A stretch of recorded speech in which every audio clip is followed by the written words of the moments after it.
আসসালামু আলাইকুম, সবাই কেমন আছেন? আশা করি সবাই ভালো আছেন। যারা ইউটিউব থেকে দেখতেছেন সবাই একটু পারলে সাবস্ক্রাইব করে দেবেন, আর যারা ফেসবুক থেকে দেখছেন তারা একটু ফলো দিয়ে পাশে থাকবেন।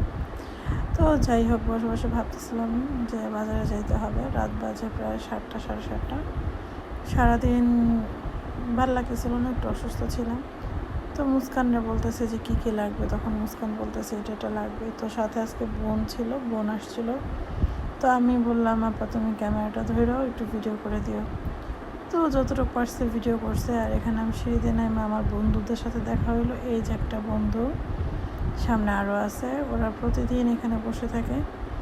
আর আমি কুকুর বিড়াল মানুষের থেকে বেশি ভালোবাসি। মানুষকে যতটা ভালো না বাসি, তার চেয়ে কুকুর বিড়ালকে আমি ভালোবাসি, মানে পশু পাখিদের ভালোবাসি বেশি। কারণ ওরা কখনো নিমুখানিমপানা করে না, ওরা কখনো মিথ্যা অপবাদ দেয় না, ওরা কখনো মিথ্যা কথা বলে না। আর এখানে আমি তো সবজির দাম জিগিয়ে আমার মাথা নষ্ট। লতির দাম 120 টাকা কেজি, 70 টাকা কেজি। আমি কি করব, পরে ঢেঁড়স বাইছে নিলাম, ঢেঁড়স নিচ্ছি। সাথে নিয়েছিলাম হলো লতি, কাঁচামরিচ আর ধনিয়া পাতা নিয়েছিলাম। আর কাঁচামরিচ এক পা নিল 25 টাকা। আমার মনে হয় যে বাজারে 1000 টাকা নিয়ে গেলেও কিছু না।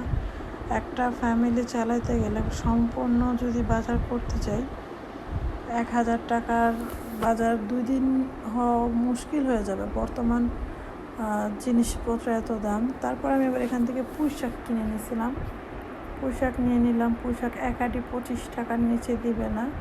তো আর কী করার, নিয়ে নিলাম। তাও আঁটি দেখে আমি তো অবাক, মানে 3-4টা ডাঁড়া দেওয়া এই পর্যন্তই। এখান থেকে এগুলো নিয়ে, আর বাসার নিচে ছিল দোকানটা, তাই আর কি সুবিধা হয়েছে। আর এখানে মাছ বাজারে মাছ কিনতেছিলাম। একটা তেলাপিয়া মাছ, তাও 225 টাকা পড়ছে। পরে 225 টাকা দিয়ে মাছটা নিয়ে নিলাম। এই যে সম্পূর্ণ বাজারটা দেখতেছেন, এটা আমার বাসা থেকে নামলে এই বাজারটা, তাই আর মানে বের হয়ে গেছি যে নিয়ে যাই। তো আঙ্কেলে বললাম যে মাছটা কেটে দেন। উনি বলতেছে আইসটা ফালাই দেন। বলছি না, পুরোটা পিস করে দেন। তো এখানে আপারে বললাম তুমি দাঁড়াও, আমি পাশের দোকান থেকে আলু পেঁয়াজ লাগবে, শুটকি লাগবে, এগুলো নিয়ে নিই। তো এখানে ওনাকে আগে পেমেন্টটা করলাম যে আপনি টাকাটা রাখেন, আমি একটু দেখি। তার উপরে সিলিন্ডারের দাম জিজ্ঞাসা করতে গেছিলাম, কারণ আমার সিলিন্ডারের বোতলটা নাই। সিলিন্ডারের বোতল সহ 3500 টাকা চাইলো। তো দামটা শুনে আসলাম, এখন তো আর কিনবো না, দেখলাম যে কত নেয়। আর বাসার সরকারি গ্যাস আসছে, কিন্তু সবসময় গ্যাস থাকে না। আর গ্যাসটা হয়েছে হলো প্রায় 2জন 4জন 5জন মিলে, মানে আমাকে নিয়ে 6জন মিলে রান্না করতে হয়।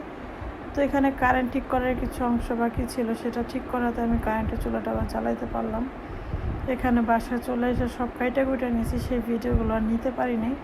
এখানে পোশাক দিয়ে পাঙ্গাস মাছের মাথার মানে আগামীকালকের জন্য ছেলে ভাত নিয়ে যাবে, সেজন্য তরকারিটা আগে রান্না করে রাখলাম। এখানে তেলাপিয়া মাছ, ঢেঁড়স ভাজি, ভাত, পোশাক, এগুলো সব রান্না। শসা কাটছিলাম একটু। আর এই তো লাস্টে আমার কিচেনটা পুরো ক্লিন করে আমি ঘুমাইতে চলে আসলাম। আজকের ভিডিওটা এই পর্যন্তই ছিল। যদি কারো ভালো লাগে অবশ্যই পাশে থাকবেন, দয়া করে কেউ বাজে কমেন্ট করবেন। আর এখানে আমি চাল ভিজিয়ে রাখছি, কারণ সকালে রান্না করার জন্য। তো খোদা হাফেজ, আসসালামু আলাইকুম এভরিওয়ান।